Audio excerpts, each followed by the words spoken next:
ये स्टोरी पूरी तरह काल्पनिक है, किसी भी व्यक्ति या स्थानीय घटना से संबंधित नहीं है। ये कहानी सिर्फ और सिर्फ मनोरंजन के लिए है। सुबह की हल्की धूप खिड़की से कमरे में फैल रही थी। अनन्या ने भगवान के सामने दीपक जलाया और अपने माता पिता का आशीर्वाद लिया। अनन्या को देखकर उसकी माँ ने मुस्कुराकर कहा, बेटा, हमेशा अपनी ईमानदारी को अपनी सबसे बड़ी ताकत बनाना। इतना सुनते ही अनन्या ने सिर झुकाकर कहा, माँ, मैं कभी आपका भरोसा नहीं टूटने दूंगी। अनन्या के चेहरे पर मासूम मुस्कान थी और आंखों में अपने परिवार के लिए कुछ कर दिखाने का सपना दिखाई दे रहा था। उधर आर्यन सिंघानिया अपनी कंपनी पहुंच चुका था। आज उसका ध्यान किसी मीटिंग में नहीं लग रहा था। वह बार बार सोच रहा था कि आज अनन्या के पहले दिन है, उम्मीद है उसे किसी तरह की परेशानी ना हो। उसने अपनी निजी सहायक विवान से कहा, विवान, याद रखना, नए स्टाफ को किसी भी तरह का कोई भी कष्ट नहीं होना चाहिए, लेकिन उसे ये बात पता नहीं चलना चाहिए कि मैंने ऐसा कहा है। इतना सुनकर विवान मुस्कुराया और वो समझ चुका था कि उसका सख्त और गंभीर बॉस पहली बार किसी के लिए इतना चिंतित है। अनन्या ने कंपनी में कदम रखा। हर चीज उसके लिए नई थी। वह अपने विभाग की ओर जा रही थी। तभी उसी विभाग के कर्मचारी की फाइलें नीचे गिर गई। अनन्या देखकर बिना देर किए झुककर सारी फाइलें उठाने लगी। अनन्या को देखकर सामने वाला कर्मचारी ने कहा, आजकल अपने काम से किसी को फुर्सत नहीं होती और आप मेरी मदद कर रहे हैं। इतना सुनकर अनन्या मुस्कुराती हुई बोली, अगर हम एक दूसरे की मदद नहीं करेंगे तो साथ काम कैसे करेंगे। ऊपर की मंजिल पर लगे कांच के कैबिन से आर्यन ये सब देख रहा था। ये सब देखकर उसके चेहरे पर हल्की मुस्कान आ गई और मन ही मन सोचने लगा, यही तो बात है तुम्हारे अंदर। तुम्हारी खूबसूरती सिर्फ तुम्हारे चेहरे में नहीं, तुम्हारे दिल में भी है। दोपहर का समय। अनन्या को एक जरूरी फाइल देकर ऊपर की मंजिल पर भेज दिया गया। उसी समय आर्यन अपने कैबिन से बाहर निकल रहा था। तभी दोनों एक ही गलियारे में आमने सामने आ गए। अनन्या जल्दी में थी। उसने सिर्फ झुकाकर रास्ता दिया और विनम्रता से बोली, सॉरी सर। ये बात सुनकर आर्यन कुछ पल के लिए उसे देखता रह गया। आर्यन का दिल तेजी से धड़कने लगा, लेकिन चेहरे पर कोई भाव आने नहीं दिया। वह सिर्फ इतना बोला, कोई बात नहीं। न सुनकर अनन्या आगे बढ़ गई। अनन्या को बिल्कुल भी पता नहीं था कि जिससे उसकी अभी मुलाकात हुई वह इस पूरे कंपनी का मालिक है। आर्यन पीछे मुड़कर जाता हुआ उसे देखने लगा। आर्या ने मन ही मन कहा, लेकिन अभी नहीं, अभी तुम सिर्फ अपने सपनों तक पहुंचना है। मेरा प्यार तुम्हारा राह नहीं रोकेगा। आर्यन की आंखों में चाहत थी, लेकिन उस चाहत में स्वार्थ नहीं था। और अनन्या, वो अभी भी इस बात से पूरी तरह अनजान थी कि किसी का दिल उसकी एक मुस्कान पर अपनी पूरी दुनिया हार चुका था। ऐसे ही दिन गुजरते रहे। अनन्या को कंपनी में काम करते हुए एक सप्ताह हो गया था। अपनी मेहनत, ईमानदारी और विनम्र भाव से उसने सभी कोलिग का दिल जीत लिया था।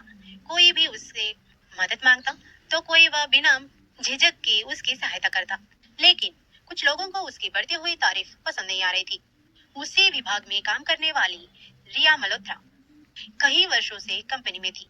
वह चाहती थी कि अगले प्रमोशन के लिए सिर्फ उसी का नाम आए। पर अनन्या के आने के बाद उसे लगने लगा कि उसकी जगह कोई और ले सकता है। और रिया ने मन ही मन कहा, अगर ये लड़की ऐसे ही सबकी पसंदीद बनती रहे तो मेरा सपना टूट जाएगा। मुझे कुछ करना होगा। रिया इस तरह से अपने मन में सोचती रहती है। दूसरी ओर आर्यन अपने कैबिन में बैठा सीसीटीवी स्क्रीन पर ऑफिस की गतिविधि देख रहा था। आर्यन की नजर अनन्या पर पड़ी। अनन्या एक बुजुर्ग कर्मचारी की कंप्यूटर में आई समस्या ठीक करवाने के लिए आईईटी टीम को बुला रही थी और वो तब तक उसके साथ ही बैठी रही ताकि उसका काम रुके ना। ये सब देखकर आर्यन के चेहरे पर मुस्कान आ गई और वो मन ही मन सोचने लगा, तुम्हारे लिए लोग सिर्फ कर्मचारी नहीं, इंसान है। शायद यही वजह है कि मेरे दिल तुम्हें भूल नहीं पा रहा। ऐसे ही पूरा दिन बीत जाता है। शाम का वक्त, सभी कर्मचारी घर जाने के लिए तैयारी कर रहे थे। तभी रिया ने चुपके से एक इम्पोर्टेंट प्रोजेक्ट फाइल अनन्या के टेबल के नीचे रख दी। अनन्या को पता ही नहीं चला और ऐसे ही थोड़ी देर बीत जाती है। कुछ देर बाद पूरे विभाग में हंगामा मच जाता है। वह फाइल कहाँ गई? सभी लोग ढूंढने लगे। इस तरह ढूंढते ढूंढते आखिरकार फाइल अनन्या के मेज के नीचे मिली। इतना देखते ही कमरे में सन्नाटा छा गया। उनमें से कुछ लोग ने शक की नजर से अनन्या की ओर देखा। ये सब देखकर अनन्या की आंखें भर आई और वो भावुक होकर अपने बात कहती है, मैंने ये फाइल नहीं ली, मुझे नहीं पता यह कैसे आई। अनन्या की आवाज कांप रही थी, लेकिन उसने झूठ बोलकर खुद को बचाने की कोशिश नहीं की। उसी समय वह खबर आर्यन तक पहुंच गई। वह तुरंत मीटिंग छोड़कर कंट्रोल रूम पहुंचा। आर्यन ने सुरक्षा अधिकारी को शांत भाव से कहा, पिछले 1 घंटे की सीसीटीवी रिकॉर्डिंग चलाइए। कुछ ही मिनटों में सच सबके सामने था। वीडियो में साफ दिखाई दे रहा था कि रिया ही फाइल छिपाई थी। पूरा विभाग में सन्नाटा छा गया। ये सब देखकर रिया शर्म से सिर झुकाकर रह गई।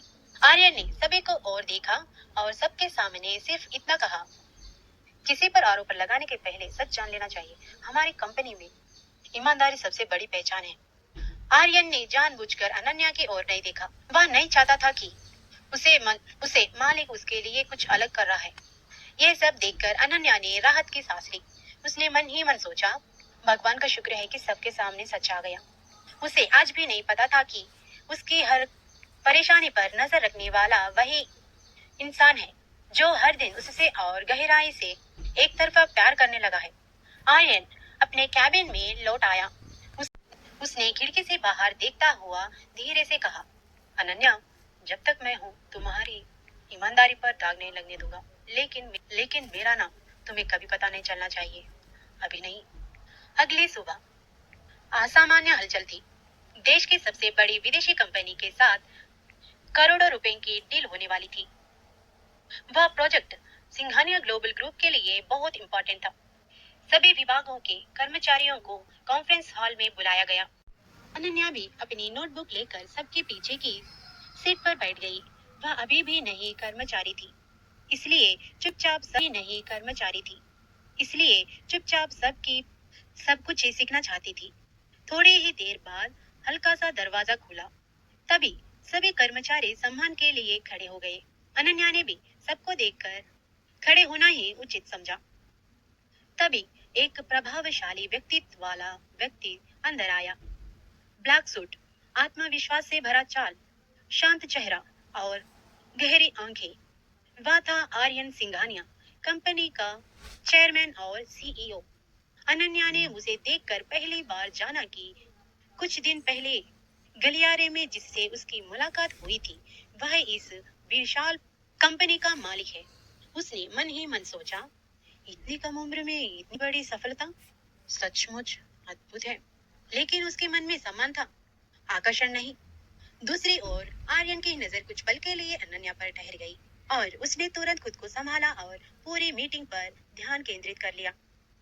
आर्यन सिंघानिया स्टेज पर सबसे कहता है, यह प्रोजेक्ट हमारी कंपनी के लिए भविष्य का आधार बनेगा। आर्यन ने शांत लेकिन दृढ़ आवाज में कहा, मैं चाहता हूं कि इस बार टीम में नए लोगों को भी मौका मिले। इतना सुनते ही सभी हैरान हो गए। आर्यन ने टीम के नाम पढ़ने शुरू किया। सबके नाम के बाद और एक विभाग से अनन्या को भी बुलाता है और आर्यन उसका नाम लेता है और रिसर्च टीम से अनन्या शर्मा।